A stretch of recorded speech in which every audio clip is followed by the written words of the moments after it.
Good morning students. Now you are seeing in this particular lecture today we will discuss about the next unit, that is heat exchanger. बच्चों जो unit है आपकी वो क्या आपकी heat exchanger से related है। बेसिकली हीट एक्सचेंजर को अगर हम डिफ़ाइन करते हैं तो हीट एक्सचेंजर एक ऐसी डिवाइस होती है जो क्या करती है बच्चों, हीट को एक्सचेंज करने का काम करती है। ठीक है, अगर हम डिफ़ाइन करते हैं हीट एक्सचेंजर को तो हीट एक्सचेंजर एक पर्टिकुलर इक्विपमेंट है। ठीक है, इट इज़ एन इक्विपमेंट और device which transfer the energy from a hot fluid to a cold fluid. जो बच्चों क्या करती है आपकी हॉट फ्लूइड से एनर्जी को ट्रांसफ़र करती है कोल्ड फ्लूइड के अंदर विद मैक्सिमम रेट से and with the minimum investment and the running cost. यानी कि हीट एक्सचेंजर एक ऐसी डिवाइस है जो डिवाइस आपकी एनर्जी ट्रांसफ़र के लिए यूटिलाइज होती है एक फ्लूइड से दूसरे फ्लूइड में। वो दोनों फ्लूइड क्या हो सकते हैं, एक हॉट हो सकता है दूसरा कोल्ड हो सकता है। तो इन heat exchanger the temperature of each fluid changes. Heat exchanger के अंदर बच्चों फ्लूइड का टेम्परेचर चेंज होगा जब ये पास करेगा थ्रू द एक्सचेंजर, जब ये हीट एक्सचेंजर से पास करेगा।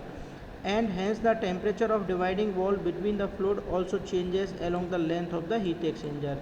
इसीलिए बच्चों जो आपकी डिवाइडिंग वॉल है, ठीक है, दोनों हीट एक्सचेंजर के बीच में, ठीक है, दोनों फ्लूइड के बीच में जो डिवाइडिंग वॉल है उसका टेम्परेचर उसकी लेंथ के अलोंग क्या होगा, चेंज होगा। चलिए नेक्स्ट देखते हैं कि जो इसकी हीट एक्सचेंजर की यूटिलाइजेशंस कहाँ हैं, एप्लीकेशंस हैं इंटरकूलर में और प्री हीटर में, condenser and boiler in the steam plants, ठीक है, condenser and evaporator in the refrigeration unit, next is regenerators, next is automobile radiators, next is oil cooler of heat engines. तो यहाँ पर बच्चों क्या यूज करते हैं, हीट एक्सचेंजर यूज करते हैं। Next is milk chiller of a pasteurizing plant, several other industrial processes. तो ये सारे के सारे क्या हैं, these are the application of the heat exchanger. Next जो क्वेश्चन अराइज होता है students, that is types of heat exchanger. Heat exchanger को क्लासीफाई करना या हीट एक्सचेंजर के टाइप्स। तो बच्चों अगर हम बात करते हैं हीट एक्सचेंजर को जो क्लासीफाई करते हैं on the basis of nature of heat exchange, पहला कौन, ठीक है। नेक्स्ट आता है relative direction of the fluid motion, fluid की रिलेटिव डायरेक्शन के बेसिस पर। नेक्स्ट आता है डिज़ाइन एंड कंस्ट्रक्शनल फीचर के बेसिस पर, डिज़ाइन एंड कंस्ट्रक्शनल फीचर के बेसिस पर। और नेक्स्ट वन आता है बच्चों physical facility of the fluid के बेसिस पर। इन चारों बेसिस पर हम क्या करते हैं, हीट एक्सचेंजर को डिफाइन करते हैं, ठीक है, या हीट एक्सचेंजर को क्या करते हैं बच्चों, हम क्लासीफाई करते हैं। अगर बच्चों हम पहली बात करते हैं यहाँ पर nature of heat exchange process, ठीक है, तो heat exchanger on the process of heat exchange process are classified as, ठीक है। अगर हम बात करते हैं जो भी हमारा हीट एक्सचेंजर होता है, ठीक है, उसको हम क्या करते हैं, क्लासीफाई करते हैं on the process of heat exchange, ठीक है। पहला होता है बच्चों डायरेक्ट कॉन्टैक्ट हीट एक्सचेंज और दूसरा होता है indirect contact heat exchange. Direct contact heat exchanger या फिर इसको हम बोलते हैं ओपन टाइप हीट एक्सचेंजर, और दूसरा होता है बच्चों इनडायरेक्ट कॉन्टैक्ट हीट एक्सचेंजर और इसको हम बोलते हैं, ये आपका क्या होता है, क्लोज टाइप हीट एक्सचेंजर, जो दो टाइप का होता है, एक तो रीजनरेटर और दूसरा होता है रिक्यूपरेटर्स, ठीक है बच्चों। तो अगर हम डिफाइन करते हैं बच्चों डायरेक्ट कॉन्टैक्ट हीट एक्सचेंजर को जो ओपन टाइप का होता है, तो ओपन टाइप के हीट एक्सचेंजर में क्या होता है बच्चों, in direct contact heat exchanger और open heat exchanger the exchange of heat take place by direct mixing of the hot and cold fluid. इसमें बच्चों जैसा कि इसका नेम सजेस्ट कर रहा है कि हॉट फ्लूइड और कोल्ड फ्लूइड डायरेक्ट मिक्स होते हैं and the transfer of heat and mass take place.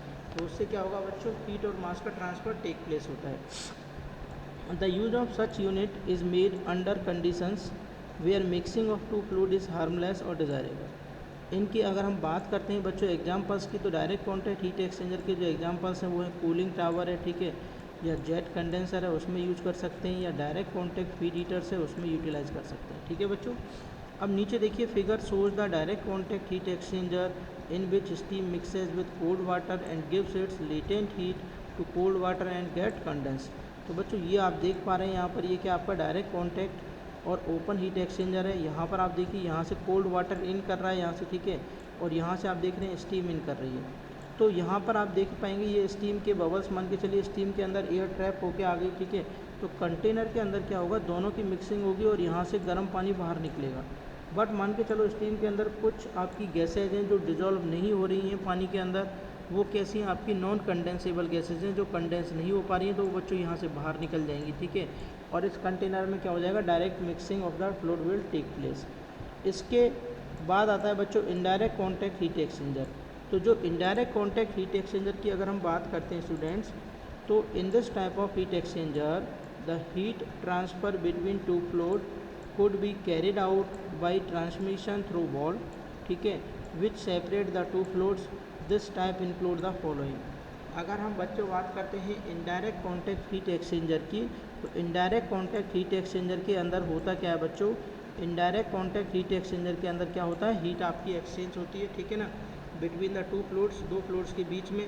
और जो आपके फ्लूइड्स हैं वो किस टाइप के हो सकता है, मतलब वो आपका एक तो हो सकता है रीजनरेटर टाइप का, ठीक है, दूसरा होता है आपका रिक्यूपरेटर्स और सरफेस एक्सचेंजर टाइप का, ठीक है। तो जो रीजनरेटर्स होता है, और इन दोनों को हम एक एक करके डिस्कस करते हैं। जो बच्चों रीजनरेटर आपका हीट एक्सचेंजर होता है, तो in regenerator type of heat exchanger the hot and cold fluid passes alternately through a space containing solid particle और matrix. These particles provided alternately a sink and a source for heat flow. जैसे अगर आप मान के चलिए बच्चों, ये कोई पर्टिकुलर हीट एक्सचेंजर है, इसके अंदर मान के चलिए इस तरीके से मिक्सिंग कर रखी है, ठीक है, बहुत सारे पार्टिकल्स रखे हुए हैं, ठीक है। वो पार्टिकल्स क्या करेंगे बेसिकली, पहले जब आपने कोई पर्टिकुलर फ्लूइड को यहाँ से इन किया, ठीक है, हॉट फ्लूइड को इन किया हो, ठीक है, तो हॉट फ्लूइड को आपने इन किया और कोल्ड फ्लूइड यहाँ से आपका बाहर निकल गया, ठीक है, फ्रॉम हियर कोल्ड फ्लूइड क्या हो जाएगा, आउट। तो बच्चों कोल्ड मतलब फ्लूइड क्या करेगा, अपनी जो एनर्जी है, ये जो पार्टिकल है उस एनर्जी को एब्जॉर्व कर लेंगे, इसके बाद इसको बंद कर देंगे, यहाँ से क्या पास आउट करेंगे, हम कोल्ड फ्लूइड पास आउट करेंगे, और कोल्ड फ्लूइड क्या करेगा, इन पार्टिकल से एनर्जी लेगा और वो हीटेड हो जाएगा, ठीक है, तो हीटेड होकर हमें वो यहाँ पे मिल जाएगा, ठीक है। तो ये चीज़ हम यहाँ पर देख सकते हैं। जैसे इसके एग्जांपल देखेंगे तो IC engine and gas turbines के अंदर, ठीक है, in open heart and glass melting furnace के अंदर, ठीक है ना, air heater of blast furnace, इसके अंदर हम इसको यूटिलाइज करते हैं, ठीक है। The performance of this generator is affected by the following parameters. अगर हम पैरामीटर्स की बात करते हैं बच्चों, तो उनकी परफॉर्मेंस के कुछ फैक्टर्स होते हैं जिनके द्वारा अफेक्टेड होती है, जैसे heat capacity of regenerating material, the rate of heat डिसी हीट एब्सॉर्बन और द रिलीज ऑफ हीट, ठीक है, इनके थ्रू हम यहाँ पे कर सकते हैं। जैसे अब इसके एडवांटेज अगर आप देखेंगे, higher heat transfer coefficient, less weight per kilowatt of the plant, minimum pressure loss, quick response to load variations, small bulk weight और एफिशिएंसी क्वाइट हाई। तो ये इसके एडवांटेज हैं। अगर बच्चों डिसएडवांटेज की बात करते हैं, तो costlier compare to recuperative heat exchanger. तो जो रिक्यूपरेटिव हीट एक्सचेंजर है उससे कॉस्टली होता है। Leakage is the main trouble, ठीक है ना, therefore perfect ceiling is required. तो इसमें लीकेज की प्रॉब्लम होती है, इसी वजह से बच्चों यहाँ पर क्या रिक्वायर्ड होता है, आपको परफेक्ट सीलिंग की ज़रूरत पड़ती है। नेक्स्ट बच्चों आता है आपका रिक्यूपरेटिव टाइप, ठीक है।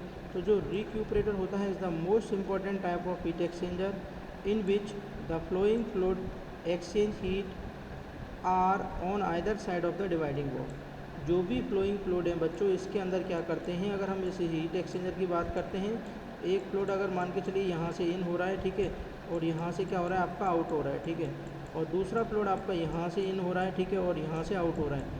बट इन दोनों फ्लूइड में क्या होगा कि कुछ न कुछ कॉमन होगा, यानी यहाँ पे अंदर वाले में ट्यूब रहेगी और बाहर वाला बाहर में रहेगा। तो दोनों फ्लूइड आपके डायरेक्ट कॉन्टैक्ट में नहीं आते। इस टाइप के जो हीट एक्सचेंजर है वो अलाउ नहीं करता है दोनों फ्लूइड को मिक्स करने के लिए, ठीक है। तो ये क्या होता है, यहाँ पर अनडिज़ायरेबल होता है। जैसा कि आपका ऑटोमोबाइल के रेडिएटर्स में होता है, ऑयल कूलर्स हैं, इंटरकूलर्स हैं, एयर प्री हीटर हैं, इकोनोमाइजर हैं, बहुत सारे other heaters, milk chiller plant है, ठीक है ना, एवापोरेटर, ओपन आइस प्लांट है। यहाँ देख सकते हैं इसके एडवांटेज क्या हैं बच्चों। इसके एडवांटेज हैं इजी कंस्ट्रक्शंस, ठीक है, more economical, more surface area for heat transfer, और नेक्स्ट आपका much suitable for stationary plant, more economical, easy constructions. अगर बच्चों इसके डिसएडवांटेज अगर आप देखते हैं तो डिसएडवांटेज में क्या है, लेस हीट ट्रांसफ़र कोफिशिएंट, ठीक है, और नेक्स्ट है आपका लेस जनरेटिंग कैपेसिटी और शूटिंग प्रॉब्लम्स। अब बच्चों आपका relative direction of fluid motions. According to the relative direction of two fluid stream, the heat exchangers are classified into the following three categories. Heat exchanger को बच्चों 3 category में हम divide करते हैं। पहला होता है पैरेलल फ्लो और यूनिडायरेक्शनल फ्लो, दूसरा होता है बच्चों काउंटर फ्लो। तो जो पैरेलल फ्लो होता है उसमें अगर हम बात करते हैं तो यहाँ पर आप देख सकते हैं पैरेलल फ्लो हीट एक्सचेंजर में ये आपका हॉट फ्लूइड है, यहाँ से आपका फ्लो कर रहा है और ये आपका हॉट फ्लूइड का आउटलेट टेम्परेचर है। तो ये पॉइंट नंबर 1 है, ये कोल्ड फ्लूइड का इनलेट है और ये कोल्ड फ्लूइड का आउटलेट है। बच्चों दोनों की डायरेक्शंस क्या एक ही है, तो आप देख सकते हैं यहाँ से कि हॉट फ्लूइड का टेम्परेचर डाउन हो रहा है रेगुलर बेसिस पर, ठीक है, और यहाँ बजाते ही आपका हॉट फ्लूइड का टेम्परेचर मिल गया।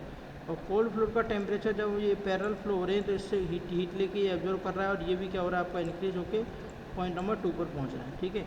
तो ये आपका क्या है parallel flow heat exchanger. Similarly क्या होता है आपका काउंटर फ्लो हीट एक्सचेंजर होता है, जिसको हम नेक्स्ट क्लास में स्टडी करेंगे।